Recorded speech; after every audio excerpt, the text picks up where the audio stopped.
Om Ajnanatimrandasya Gyananjanashalakaya Chakshurunmilitamena Tasmai Shri Gurave Namaha. Shri Chaitanya Manobishtam Stapitamena Bhutale Swayam Rupa Kadamahyam Dadati Swapadantikam Vandeham Shri Gurum Shri Yutapadakamalam Shri Gurun Vaishnavamscha Shri Rupam Sagrajatam Sahagana Raghunathanvitam Tam Sajivam Sadvaitam Savadutam Parijana Sahitam Krishna Chaitanya Devam Radha Krishna Padan Sahagana Lalita Vishakhan Vitamscha He Krishna Karuna Sindho Dinabandho Jagatpate Gopesh Gopika Kant Radha Kant Namostute Tapta Kanchana Gaurangi Radhe Vrindavaneshwari Vrishabhanusute Devi Pranamami Hari Priye Vanchakalpatarubhyascha kripa sindhubhyev cha patitanam pavanebhyo vaishnavebhyo namo namah. Shri Krishna Chaitanya Prabhu Nityananda Shri Advaita Gadadhar Srivasadi Gaur Bhaktavinda Hare Krishna Krishna Krishna Hare Hare Hare Ram Ram Ram Hare Hare Hare Krishna Krishna Krishna Hare Hare Hare Ram Ram Ram Hare Hare Hare Krishna Krishna Krishna Hare Hare Hare Ram Ram Ram Hare Hare Namo Namo Aniruddhaya Hrishikesha Indriyatmane Namah Paramahamsaya Purnaya Nibhatatmane Swarga Pavarga Dwaraya Nityam Suchi Sade Namah Namah Hiranya Viryaya Chaturhotraya Tantave. Hare Krishna. So we are continuing a discussion of Srimad Bhagavatam, the first canto of the Srimad Bhagavatam. Specifically, in the previous chapter or previous session, we touched upon chapter 16. Today we will be doing chapter 17. And chapter 17, the chapter is entitled Punishment and Reward of Kali. So the first understanding that we need to have before proceeding in the chapter is to go back and have a quick recap of the circumstances in which Maharaj Parikshit confronted or came in touch with Kali. Because we follow a personal spiritual principle, everything is personal. So there's a personality attributed even to negativity. And such a personality has certain characteristics, and we are literally seeing that Maharaj Parikshit is confronting a personality of Kali. So there are 4 yugas. You have Satya, Treta, Dwapara, and Kali. And there is clear deterioration of religious principles as each yuga progresses. So in the first yuga, which is Satya Yuga, all 4 principles of Dharma are being protected. And the 4 principles of Dharma are austerity, cleanliness, mercy, and truth. So these are the 4 principles on which Dharma or duty is executed. So a very clear way for us to understand if we are adhering to Dharmic principles is to be able to examine if we are ready to take on the austerity of being able to undertake religious principles. Are we ready to take on the austerity required to subject ourselves to the tapasya, which is the austerity, and also the difficult task of being able to adhere to the path even under circumstances which are very challenging? Do we have the austerity which is required to be clean? And by saying so, we mean cleanliness is not merely the attitude of being clean externally, because there are many places, especially in the West, where we see that it is sanitized, at least by appearance, to a great extent. So there is this very clean appearance externally. However, when we use the word clean, we are literally talking about character. We're talking about the internal aspect of cleanliness. And the internal aspect of cleanliness has to do with being able to especially refrain from illicit connections, which is the first level. Refrain from aspects where there is an expectation of wanting to cause harm to another living entity. And then also at the third level, there's also the idea of constantly remaining of a clean consciousness, which is not possible when we are intoxicated. So three different levels or three different aspects which break down the principles of religion. The principles of dharma or duty. Dharma is fully supported by austerity. So in the Satya Yuga, there was great capacity for austerity. In the Treta, that capacity was lost, and the pursuit of the specific mode of pursuing the spiritual prowess or sadhana was devoid of austerity in Treta, not to the extent to which it was in Satya. So in Treta Yuga, the system was not so much Ashtanga Yoga or the principles of yoga where sages could sit for thousands and thousands of years. The predominant principle in Treta Yuga was to perform sacrifices, because the principle of austerity was lost. In Satya Yuga, it was all fully present. In Treta, the principle of austerity was lost, or it was diminished by 1/4, as is the case with everything else. In Dwapara Yuga, you had the diminishing of the ability for cleanliness. And we use the word cleanliness specifically to focus on the fact of being able to uphold principles of being clean in connections with the opposite gender, being clean and pure in connections with the opposite gender, being clean and completely free of violence, unwanted violence, specifically in daily acts of eating, and then being free from intoxication. This was lost in Dwapara. So cleanliness was lost in Dwapara. It was diminished to a large extent.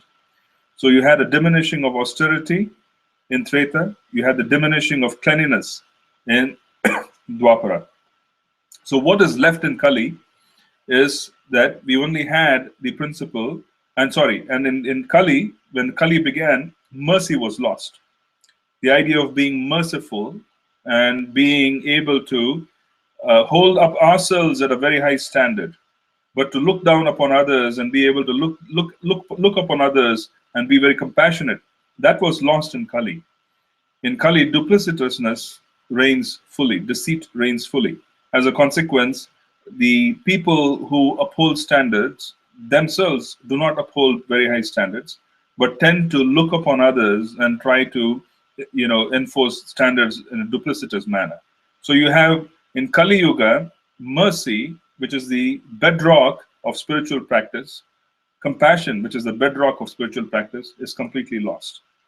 So by Kali, when Kali begins, people have no capacity for austerity. They have no capacity for remaining clean because they're constantly being attracted to different aspects by the senses.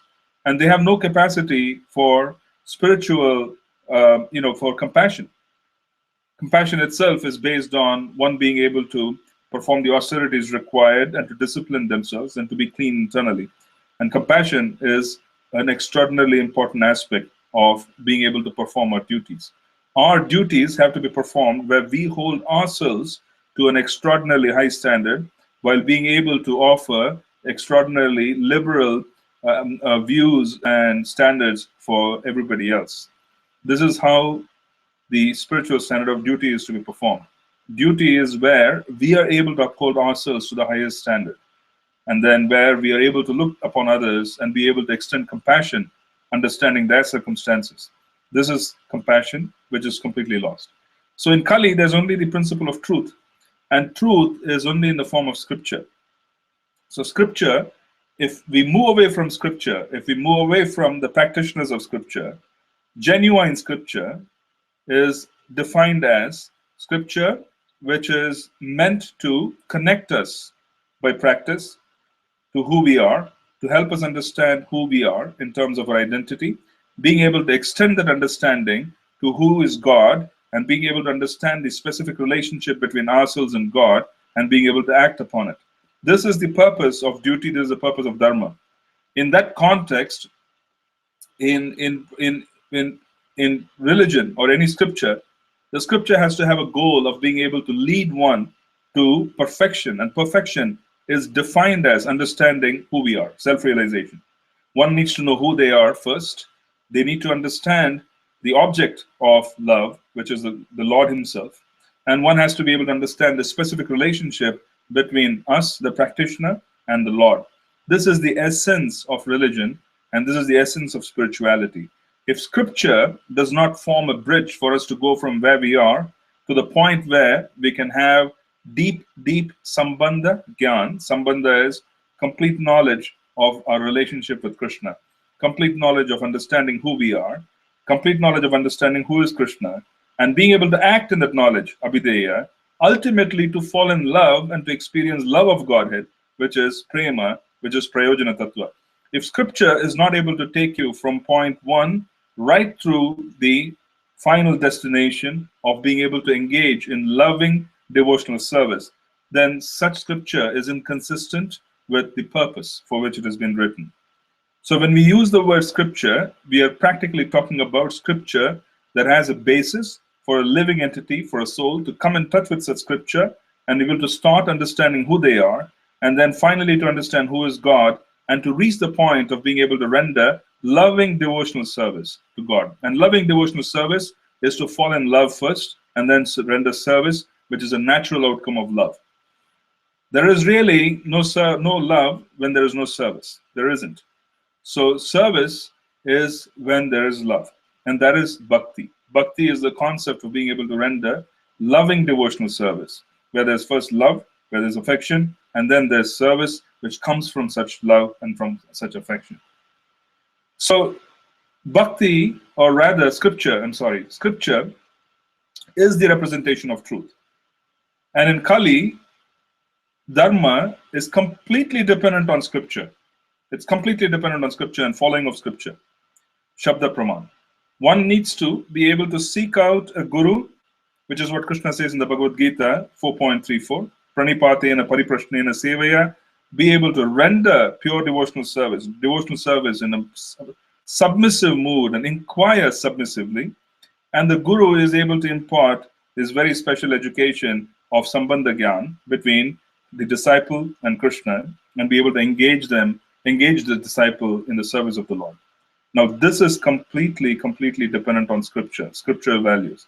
And consistent and bona fide scripture and bona fide religious practice is where you find consistency amongst the practitioners, the overseer or the guru, and scripture.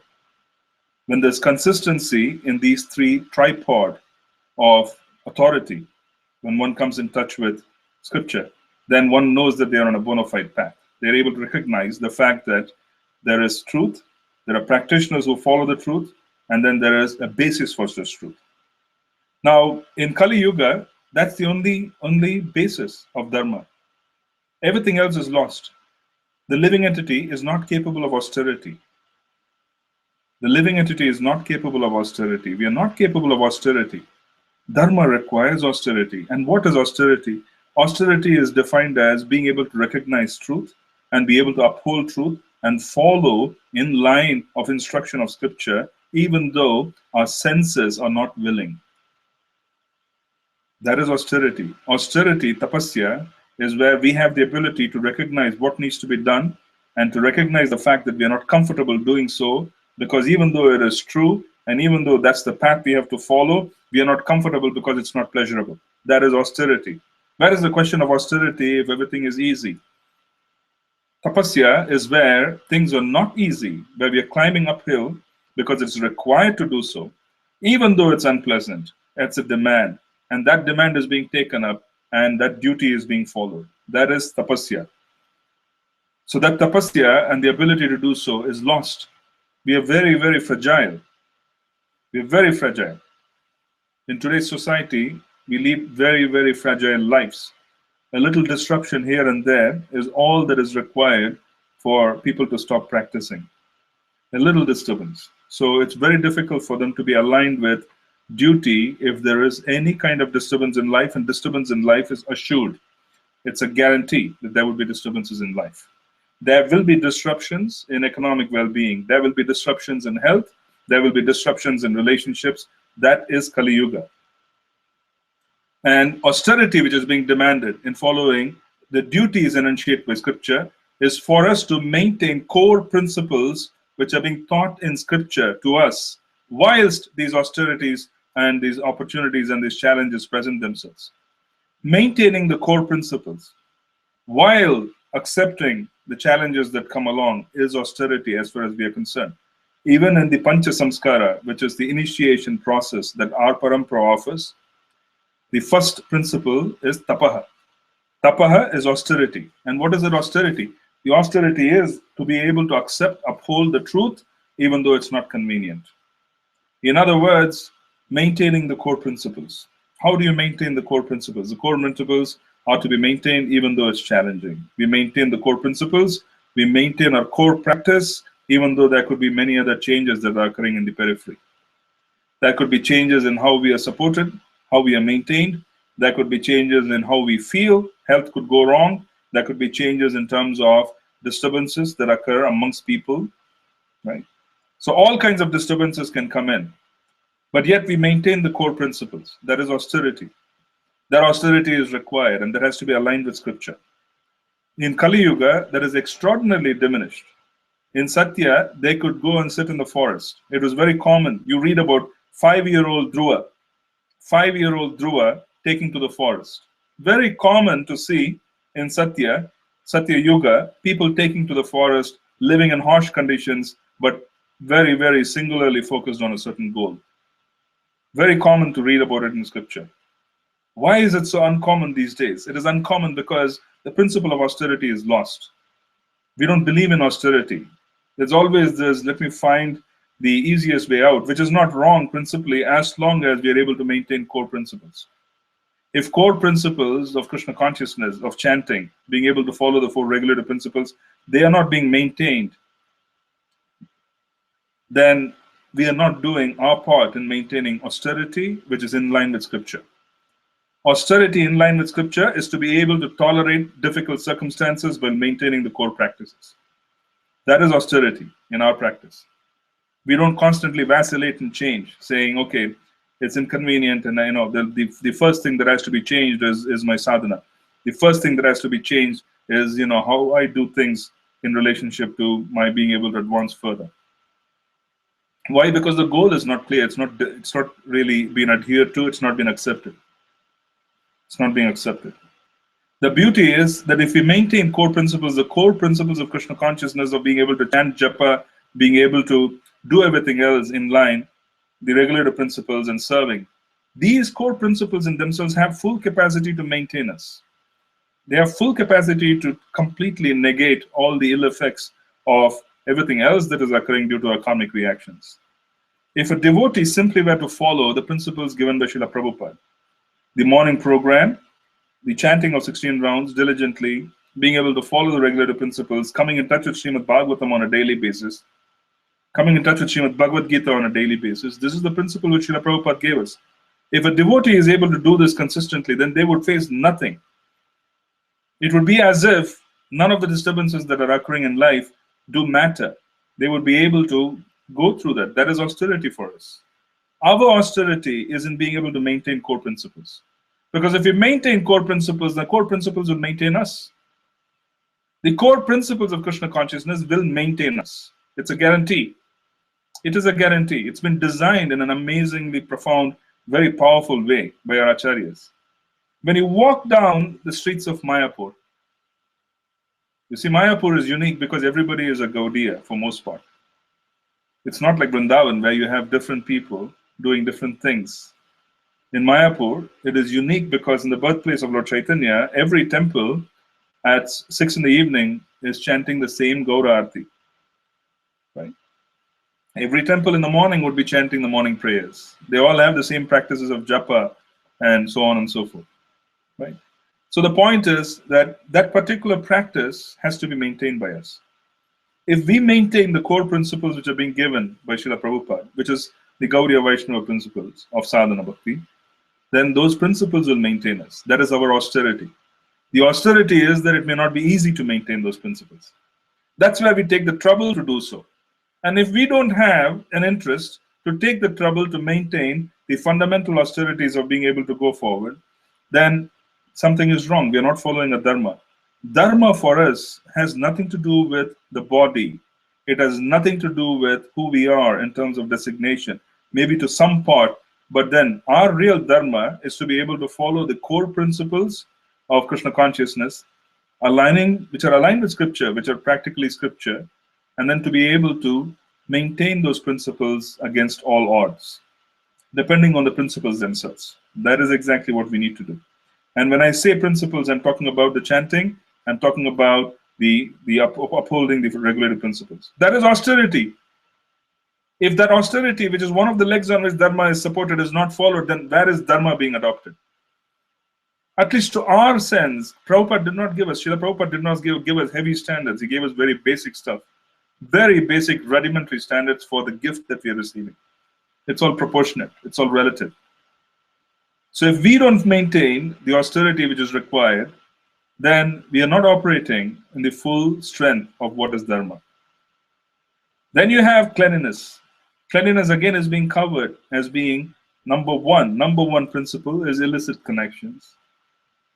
The greatest contamination is contamination through touch. Contamination through touch is the greatest contamination.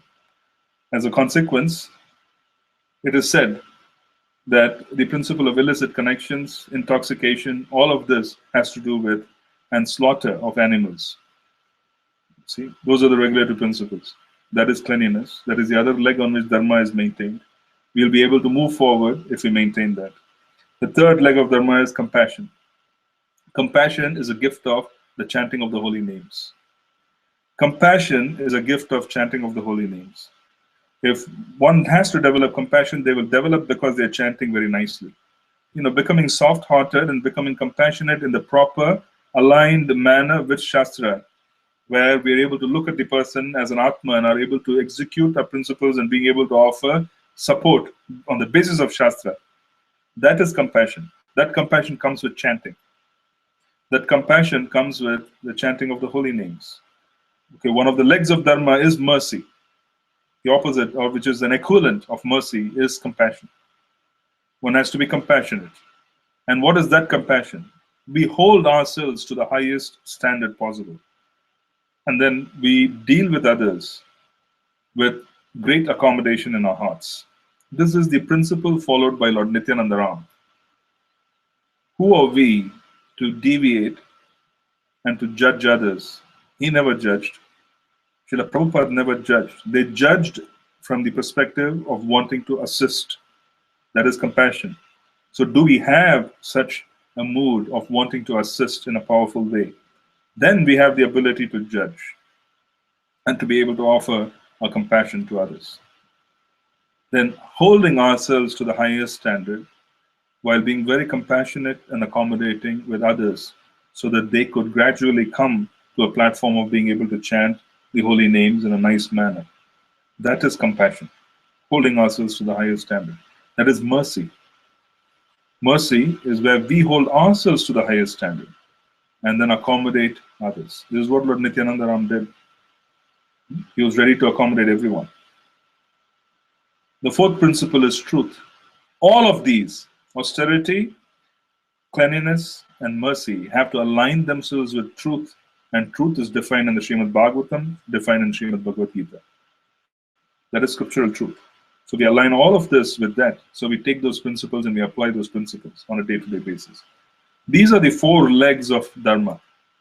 So when Parikshit Maharaj was confronting a spectacle where a bull, which was metaphorically representing Dharma, was practically being supported by 1/4 of its strength. 3 legs had diminished strength, and 1/4, one leg was supporting the principle of duty, and that was truth. And someone who was dressed as a king but was an imposter, who had no qualities of a king, of a Kshatriya. A Kshatriya is supposed to recognize Dharma from scripture and be able to protect it. That person was dressed as a king, but he was attacking the personification of Dharma, who was in the form of a bull. It was a metaphor. He was attacking. And the attack was such that he was even trying to break down and cut down the last remaining ounce of strength, which is truthfulness, from the bull. When Parikshit Maharaj confronted this, he also saw that because Dharma was not being upheld, Mother Earth, who was in the form of a cow, was also suffering. She was suffering because her own legs had been beaten, and she was on her, on the ground, crying for mercy. She was in the form of a cow. So when Parikshit Maharaj saw this, he was astonished that such an event, such a gory event, such irreligion was existing in an area which was actually being managed by him. Sorry. It was being managed by him. So he was astonished. He challenged the bull. He challenged the perpetrator of the crime, the fellow who was imposing or imposting or pretending to be a king. He challenged him, and he started questioning as to where is this coming from and why so. And then the circumstances lead that the personality who was actually beating down Dharma and had brought down Dharma to the last ounce of strength was the personality of Kali himself. And Parikshit Maharaj practically upheld him and then challenged him and wanted him to completely move away from his kingdom and his authority. At that point, the personality of Kali took permission from Parikshit Maharaj.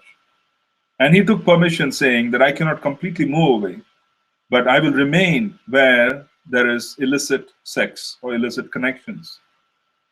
If illicit connections are predominating a certain culture, a certain country, a certain dominion, then I will dominate such places. I will dominate. And in such places, everything will be lost. Because without Dharma, there can be no wealth. You see, Dharma has to be followed. And by following Dharma, one obtains Artha, the means of enjoyment. Without Artha, proper facilities, one cannot be engaging in sense gratification, karma. And without being frustrated sufficiently by the lack of, or rather the fleeting happiness offered by worldly pursuits, one may not pursue moksha. So the four legs of the ayanas, the directions which a human being may take, have nowhere to go without first adhering to Dharma. So everybody has different dharmas. As devotees, we have to understand that our Dharma is at the highest level of being able to follow the core principles of Krishna consciousness. But there are others who are on the path of purification, who have to move from the level of mode of ignorance to mode of passion ignorance to passion to goodness. For them, there are different kinds of duties. There is Varnashrama. And the king's duty is to be able to offer opportunity where everybody can follow that. Where Krishna is in the center, but then everybody else also can follow that and can slowly purify themselves.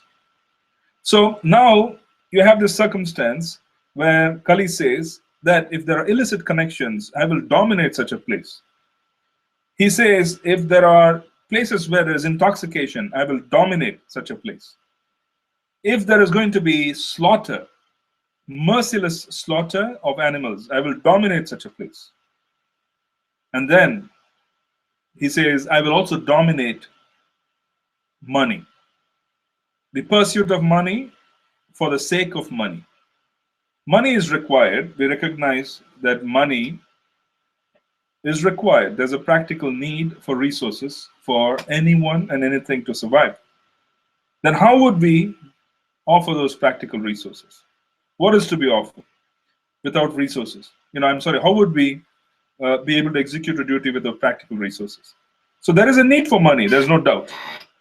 But if there is going to be pursuit of wealth at the cost of everything else, and wealth becomes the objective of life, then Kali is going to dominate such practices as well.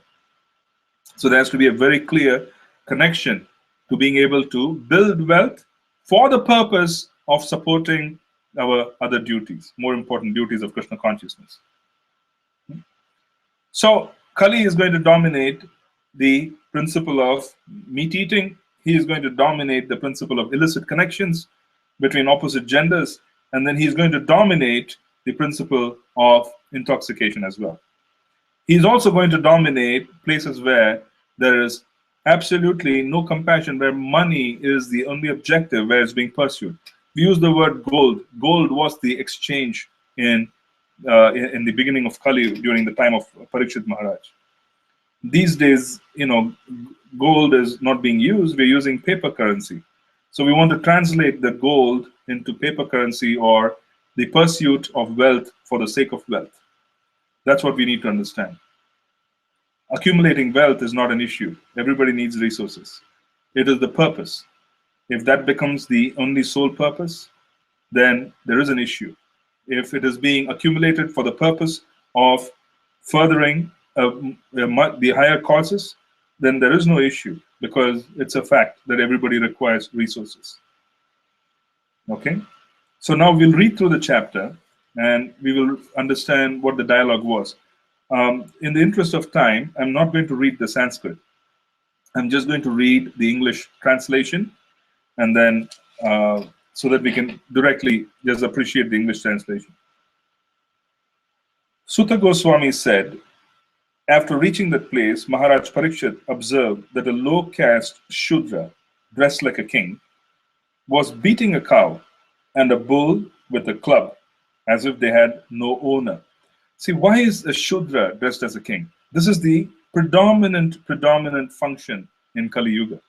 It is the Shudras who will dominate the ruling class. They would become the rulers. Why is it so? We have spoken about it in the past. You see, there's the exploitation of the Shudras. The Shudras are a class of people, and this has nothing to do with community. It has nothing to do with the so-called caste system, which is predominant in India. This has more to do with consciousness and practice. Shudra has no other objective other than satisfying the senses. The ayana, or the direction followed by the Shudra, is karma. So eating, sleeping, mating, and defending. That's it. Take care of the body. Feed the body, engage in sense gratification, sleep, and then defend yourself just like an animal would, so that all the facilities that are needed for that continues. This is Shudra life. And a Shudra has that objective. Now, over a period of years, because there has been a deterioration of the Brahmanical class, the Brahmanas lost their status. People who were meant to pursue scriptural study, who could take on the objective of educating, because of their purity, because of their austerity, educating the ruling class on what needs to be done and what does not need to be done, aligning the functions of the ruling class with dharma. This was the function of the Brahmana, because the Brahmana himself became completely dependent on the ruling class for his upkeep. He was not performing austerities. Austerity is the wealth of the Brahmana. The Brahmana forgot to perform austerity, and he became dependent on the king and started living very comfortably under the protection of the king. So he lost his independence. And because he lost his independence, he had no ability to advise the king on what to do and what not to do, because he was afraid of losing his upkeep. So a king, being misguided, was not able to manage the Vaishya class, which is the third class. You see, the king, the Brahmana, is in the mode of goodness. King, mode of passion, pure passion, that is real Kshatriya. Vaishya, passion mixed with ignorance. So the king manages the business class. The business class pays taxes to the king. So because of the fact that the king himself became weak because of a lack of understanding of what is dharma, he becomes dependent on the business class. And the business class captures power and starts exploiting the fourth class person, who is the Shudra, who knows only to eat, sleep, mate, and defend. Because of the exploitation of the Shudra, revolutions start. That is how every revolution starts in the world. Revolutions start because of the exploitation of Shudras. Communism, all the writers, Karl Marx, you can read about all that. All of that is because of the French Revolution, the Russian Revolution. It is the exploitation of this fourth class people, the Shudras. That's what starts a revolution. And then they say that all we are asking for is eating, sleeping, mating, defending, because that's all we understand. If you guys are not going to be able to provide us steadily with eating, sleeping, mating, defending, then we don't have the capacity to live. So what we're going to do is we're going to take over power. So the Shudra becomes bereft of the functions of eating, sleeping, mating, defending, and starts looking for power because he's being exploited, so that he can continue maintaining eating, sleeping, mating, defending in an efficient manner. That is how the Shudra takes over power. He starts getting into the electoral process. He comes to power, and after coming to power, because of his fact that he is a Shudra, his only vision is eating, sleeping, mating, defending. That's his vision. He cannot go beyond that because that's his consciousness. And because of that fact, he guides society to hell purely because he can see beyond eating, sleeping, mating, defending. He lacks vision. Vision is very refined. It comes with sublimity. It comes with a very refined thought process. So that is the present state in Kali Yuga, practically. Very difficult to have someone with vision. Why so? Because they are Shudras. Shudras and Vaishyas cannot have vision. They don't have the ability for vision. They don't. Passion mixed with ignorance, and in Shudra's case, pure ignorance. There can be no vision of the future. The Kshatriyas have some capacity for vision, provided they take counsel of the Brahmanas. Proper Brahmanas have the ability for vision because they are in touch with truth, specifically scriptural truth. They have the ability for vision. They can guide the big picture. That is missing today. That is what this is being talked about here. This was predicted 5,000 years back because it's a pattern. You see, scripture has an amazing way to predict the future by just observing how the modes react with each other. How does the mode of ignorance react with the mode of goodness? How is someone who is in the consciousness of mode of ignorance going to behave? What will the aspiration of someone who is in the consciousness of mode of ignorance going to be?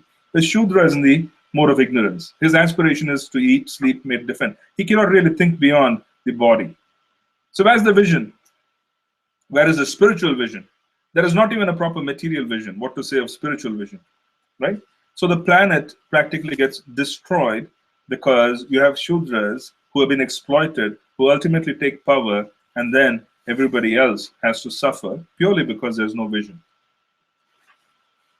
Okay. The bull was as white as a white lotus flower. He was terrified of the Shudra who was beating him, and he was so afraid that he was standing on one leg, trembling and urinating. Although the cow is beneficial because one can draw religious principles from her, she was now rendered poor and coughless. Her legs were being beaten by a Shudra. There were tears in her eyes, and she was distressed and weak. She was hankering after some grass in the field. Maharaj Parikshit, well equipped with arrows and bow, and seated on a gold-embossed chariot, spoke to him, the Shudra, with a deep voice sounding like thunder. Oh, who are you?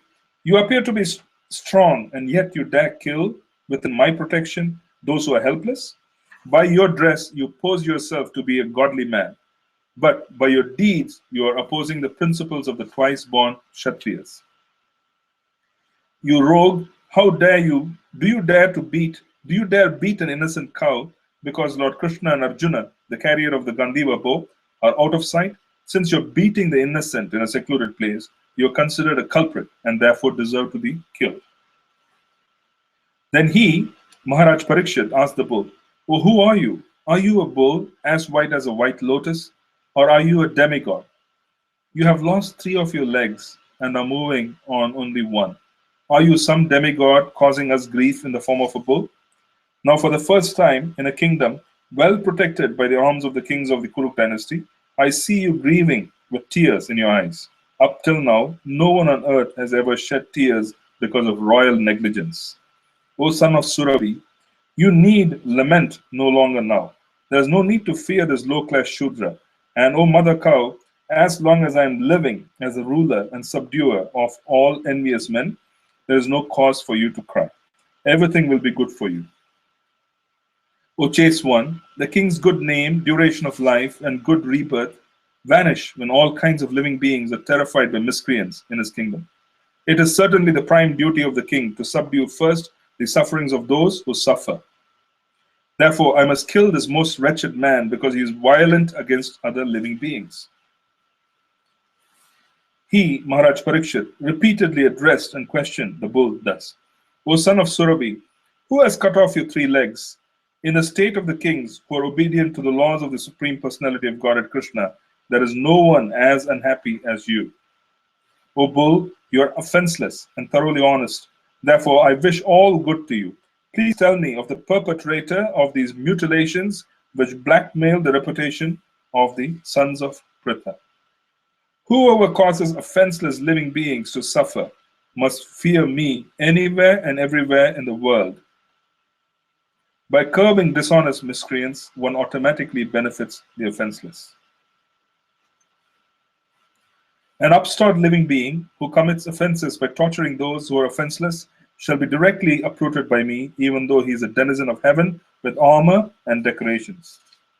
The supreme duty of the ruling king is to give all protection in law-abiding citizens, to law-abiding persons, and to chastise those who stray from the ordinances of the scripture in ordinary times when there is an emergency, when there is no emergency. The personality of religion said, "These words just spoken by you befit a person of the Pandava dynasty." Captivated by devotional qualities of the Pandavas, even Lord Krishna, the personality of Godhead, performed duties as a messenger. O greatest among human beings, it is very difficult to ascertain the particular miscreant who has caused our sufferings, because we are bewildered by the different opinions of theoretical philosophers. Some of the philosophers who deny all sorts of duality declare that one's own self is responsible for his personal happiness and distress. Others say that superhuman powers are responsible, while yet others say that activity is responsible, and the gross material is maintained that nature is the ultimate cause.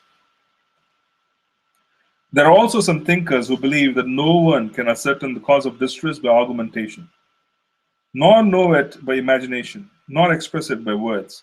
O sage amongst kings, judge for yourself by thinking over all this with your own intelligence. Sutta Goswami said, O best among the Brahmanas, the Emperor Parikshit, thus hearing the personality of religion speak, was fully satisfied, and without mistake or regret he gave his reply. The king said, O you who are in the form of a bull, you know the truth of religion, and you are speaking according to the principle that the destination intended for the perpetrator of religious acts is also intended for one who identifies the perpetrator. You are no other than the personality of religion. Thus it is concluded that the Lord's energies are inconceivable. No one can estimate them by mental speculation or by word jugglery. In the age of Satya, truthfulness, your 4 legs were established by the 4 principles of austerity, cleanliness, mercy, and truthfulness. But it appears that 3 of your legs are broken due to rampant irreligion in the form of pride, lust for women, and intoxication. So again, here it's being mentioned that religion gets broken by 3 facts of irreligion. Irreligion rests on pride. Pride is practically completely losing consciousness of higher principles and wanting to practically act on the level of the body. Amani, manadena. Amani is being without pride. False pride is pride caused by identifying with false values, which is the body. So, irreligion is supported by pride, lust for women, and intoxication. You are now standing on one leg only, which is your truthfulness, and you are somehow or the other hobbling along. But quarrel personified, Kali, flourishing by deceit, is also trying to destroy that leg. The burden of the earth was certainly diminished by the personality of Godhead and by others as well. When he was present as an incarnation, all good was performed because of his auspicious footprints. Now she, the chaste one, being unfortunately forsaken by the personality of Godhead, laments her future with tears in her eyes, for now she is being ruled and enjoyed by lower class men who pose as rulers. Maharaj Parikshit, who could fight 1,000 enemies single-handedly, thus pacified the personality of religion and the earth. Then he took up his sharp sword to kill the personality of Kali, who is the cause of all irreligion. When the personality of Kali understood that the king was willing to kill him, he at once abandoned the dress of a king and under pressure of fear completely surrendered to him, bowing his head. So now we're also understanding that you cannot really quell the mode of ignorance by soft words.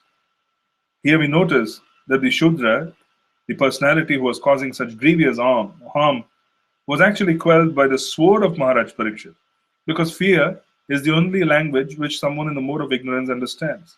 So now we are seeing here that he became afraid when he understood that the consequences of irreligion can be death to him. And as a consequence, he became quite afraid, petrified. He was not responding before that to reasoning. He was now responding to threat. Because people in the mode of ignorance, they respond to threat because that's their consciousness. It's very simply that they cannot respond to others. It's one of the reasons why we notice such harsh punishments talked about in scripture in many cases. And the reason is it is recognized that someone in the mode of ignorance will not be adhering or understanding uh, the sweet language of someone who is in the mode of goodness. Very rare. They understand the language of power because they are situated in such deep what do you call it, pursuits of darkness. They're very personalities in ignorance, who are in the mode of ignorance, tamas. They can't be taught compassion. That's the reason why you have laws that are pretty harsh. Maharaj Parikshit, who was qualified to accept surrender and worthy of being sung in history, did not kill the poor surrendered and fallen Kali, but smiled compassionately, for he was kind to the poor. The king thus said, "We have inherited the fame of Arjuna. Therefore, since you have surrendered yourself with folded hands, you need not fear for your life, but you cannot remain in my kingdom, for you are the friend of irreligion." If the personality of Kali, irreligion, is allowed to act as a man god or an executive head, certainly irreligious principles like greed, falsehood, robbery, incivility, treachery, and misfortune, cheating, quarrel, and vanity will abound. Therefore, O friend of irreligion, you do not deserve to remain in a place where experts perform sacrifices according to truth and religious principles for the satisfaction of the Supreme Personality of Godhead. In all sacrificial ceremonies, although sometimes a demigod is worshipped, the Supreme Personality of Godhead is worshipped because he is the super soul of everyone and exists both inside and outside like the air. Thus, it is he only who awards all welfare to the worshipper. Sri Sutta Goswami said, the personality of Kali, thus being ordered by Maharaj Parikshit, began to tremble in fear. Seeing the king before him like Yamaraj, ready to kill him, Kali spoke to the king as follows: "O your majesty, though I may live anywhere and everywhere under your order, I shall but see you with bow and arrows wherever I look. Therefore, chief amongst the protectors of religion, please fix some place for me where I can live permanently under the protection of your government." Sutta Goswami said, Maharaj Parikshit, thus being petitioned by the personality of Kali, gave him permission to reside in places where gambling, drinking, prostitution, and animal slaughter were performed. So 4 places where Kali resides: gambling, drinking, prostitution, and animal slaughter.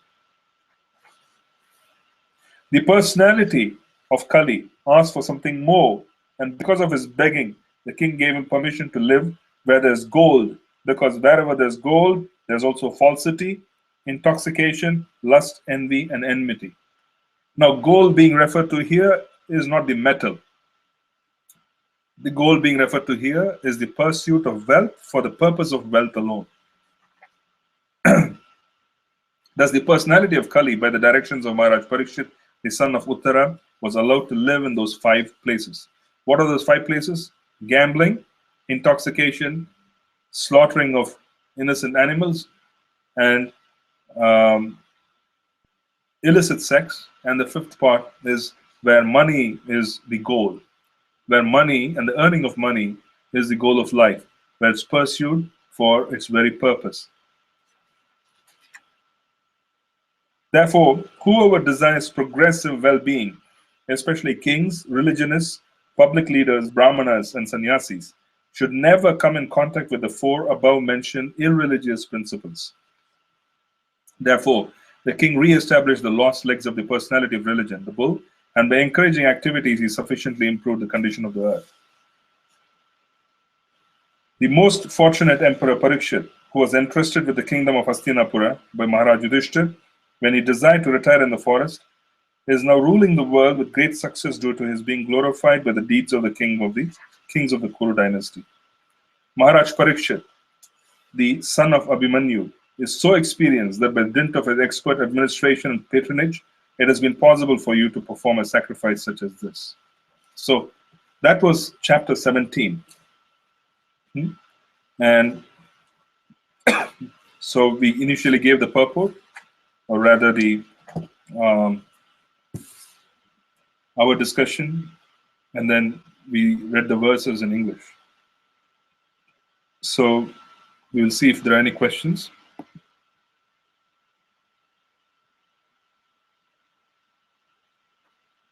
Can you confirm if a person is not Krishna conscious, then they are surely under the three modes of nature? So how can a person always beware of the modes and try to always remember Krishna? Excuse me. Can you confirm if a person is not Krishna conscious, then they are surely under the three modes of nature? See, Krishna consciousness can be defined in different degrees, different stages. Ultimately, Krishna consciousness is to be completely conscious of who we are, who is Krishna, and to be able to engage in activity. And that level of understanding is the ultimate goal of sadhana bhakti. Right? Now, with that understanding, we can offer loving devotional service. That is Prayojana Tattva, the goal. Now, on the way to being completely Krishna conscious, one has to progress through different stages of consciousness. In the previous session on Friday, we spoke of the challenge faced by devotees. Devotees face the challenge of not being able to maintain a high degree of sattva in the day-to-day act habits. Because sattva is absent on a day-to-day basis, to a large extent or diminished, devotees face challenge in being able to use that as a platform to go higher. This is this predominant challenge of devotees. So the devotees of the Lord who are on the path of wanting to become Krishna conscious face challenges because they are in the lower modes. The way out of this is to be able to follow exactly what was given by Srila Prabhupada in all respects. He gave us a perfect strategy for us to be able to move forward in terms of the morning program and for us to be able to come in touch with Srimad Bhagavatam on a daily basis, Bhagavad Gita on a daily basis, chanting 16 rounds, following the 4 regulative principles. This would keep us completely free from the influence of the modes for most part, and would help us remain at a progressive path. So that is the way to always be aware and cognizant of how to move forward. Consistently, when one engages in this practice, then they are able to build progress. You see, there are credits. So we move forward with credits, we make further progress, we accumulate more credits, we make further progress, and ultimately we reach the point where the modes are not something which are bothering us, and we can exist without any botheration and can progress completely free of any influence of the mode. So that is exactly how we make progress. I hope that answered your question.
How gold can be the resting place for Kali as aligned to purport 39. How gold can be... The idea is that Kali has been given that place. Because gold, Artha, when Artha becomes the goal of life, then the people who are pursuing Artha have to be in passion and ignorance. That is the Vaishya consciousness. If such passion and ignorance and the purpose of obtaining gold is not being used for higher purposes or in alignment with Shastra, then passion and ignorance of the consciousness of people who are merely engaging in the accumulation of gold can slip into the mode of ignorance. Standards can go from mode of goodness to mode of passion to passion and ignorance, and to pure ignorance. Consciousness drops depending on the activity being performed. If the accumulation of gold, which is the function of Vaishyas, the businessmen, is being done purely for the purpose of being able to move forward and to accumulate it for the purpose of sense gratification, then they are dropping to the level of the Shudras. Wealth is being accumulated for the purpose of sense gratification alone. There's no other purpose. And such wealth becomes the resting place of Kali. Elsewhere in the Srimad Bhagavatam, we read Krishna was wearing a gold helmet. You read that devotee kings were wearing gold ornaments. You read the goddess of fortune was wearing very powerful, very beautiful, good-looking gold ornaments. So gold itself is not the issue. It is how it's being pursued as a goal in itself, and how it becomes very, very detrimental if that becomes the whole goal, because then there's really no purpose. You can't really go from passion and ignorance, which is required for a Vaishya. That is how businessmen function, passion, ignorance. You cannot really go from passion and ignorance to higher levels of consciousness unless the accumulated wealth is used in the service of the Lord. You cannot. That is the reason why it's recommended that there can be donations from wealthy people, people who are pursuing businesses, to our temples, to the Lord in his different services, so that then they get reprieve, they can move forward in their consciousness. But if such accumulated wealth is used for sense gratification, which is primarily the goal of Shudras, then the person who is accumulating such wealth will go down in consciousness. So it is not so much the wealth which is at question, it is the purpose. So Kali is present in gold to the extent where if someone comes in touch with gold and has a lot of facilities, they will be prompted to engage in sense gratification more than using such gold for the purposes delineated by Krishna. That is how Kali is present. Wherever gold is present, there can be deceit. Wherever money is involved, translate gold equals money. Wherever money is involved, there can be deceit. There will be cheating. People's nature can change when they come in touch with it. There is a Shastric observation. When there's a huge amount of money involved, agreements can be broken. People can lie. They can say things which are improper. So that is what is being indicated here. Okay? So that is what is particularly being indicated here. Did I answer your question, Kirtida Mataji? So we are not against accumulation of gold. We are not against that. We are not against wearing of gold by women. We are not. If any of you are literally taking this and you have a problem with your gold, I am a good place. You can deposit with me. I have no problem.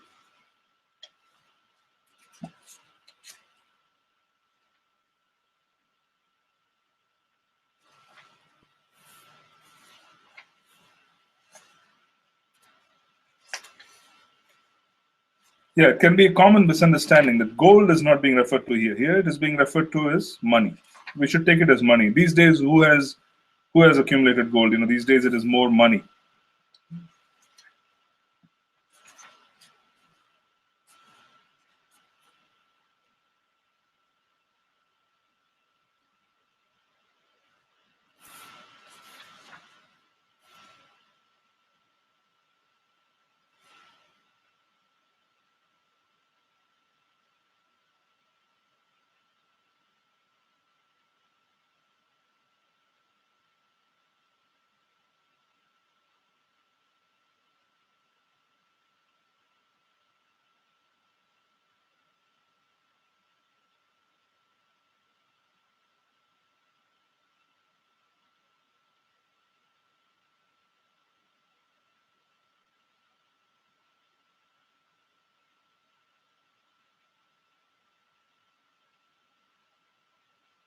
Srila Prabhupada's purport of this verse is actually touching upon the crisis faced by world governments today. It is actually touching upon the crisis faced by world governments today. The world governments had, those days, the amount of paper currency that was released was equivalent to the amount of gold which was in the reserve by the government. So if they had, for example, 100 tons of gold, they used to fix a certain price, and based on the price, they used to release paper currency in the market so that people can have some exchanges. These days, the US government and governments across the world, they do not have enough gold, but there's a lot of paper currency. So the value of the paper currency itself is worthless. So Srila Prabhupada is practically saying that this so-called farce, which is there in the governments today, and which is being imparted, is that they don't have gold, and they're supposed to issue paper currency which is equivalent to the value of gold. They have issued far more paper currency, which is actually cheating fiat currency. You will read about this practically in every article which has been written in the past 6 months. You can just type up the word fiat currency, F-I-A-T, currency, fiat currency, and the gold standard. Type it up in Google, and you will read about this purport in articles written by modern day authors of how the US government and every other government has actually dissolved itself. The dollar is worthless because they don't have enough gold. They don't have enough gold. They don't have enough gold to back it up with the paper currency that has been issued, which is what the governments are doing. The governments have completely delinked the amount of gold they have and the amount of paper currency they have issued, which is what Srila Prabhupada is talking about, 40 years back. Okay, it actually happened during that time, during the presidency of Richard Nixon. The gold standard was removed. I think that is when he delinked it. Was it President Nixon or was it before that? I think it was then, during the oil crisis. Okay, in America, that was early 70s. Srila Prabhupada was writing the purport. Looks like he was trying to relate the purport to the news that was coming out in the early 70s. That is what I'm thinking, because that was happening then. So he also writes, bad money drives away good money. Instead of paper currency, actual gold coins should be used for exchange, and this will stop prostitution of gold. This is real economics. This is real economics. Prabhupada was actually writing economics, which is being discussed now because there's a crisis. Absolutely. Gold ornaments for women may be allowed by control, not by quality, but by quantity. This will discourage lust, envy, and enmity. When there's actual gold currency in the form of coins, the influence of gold in producing falsity, prostitution, etc., will automatically cease. There will be no need of an anti-corruption ministry for another term of prostitution and falsity of purpose. Srila Prabhupada was talking finance and economics. That's why it was not very clear. But this issue which he is talking about is the issue which is plaguing governments around the world. Every government for the past 4 years has been accumulating gold for this purpose. China, every other place, they all were accumulating gold. And this is the reason. The reason is that their paper currencies are becoming worthless, and the gold which they need to have as a reserve to give strength to the paper currency is almost non-existent. So we have bankrupt governments with currency which is in paper, which is worthless. That's why when you buy real estate or a house, 40 years later, you will find that the value of the house has actually gone down. It has not gone up because the currency has depreciated against the asset, against the value. Anyway, I read the purport now. I didn't realize that your question had to do with some aspects of it. I hope this answers it. But if you want to learn more, type up in Google gold standard. Type up fiat currency, F-I-A-T currency. Type up all those, and you will be able to read what is happening now. And then you'll be able to relate it to what Srila Prabhupada was talking. I think when he was writing this purport, there was a crisis in the early 70s, or before that. There was a crisis actually. Okay, so we'll stop here as it is 35 minutes past 9 o'clock, and we will continue further tomorrow in the Sharanagati classes and further out. Thank you. Hare Krishna. Srila Prabhupada ki jai.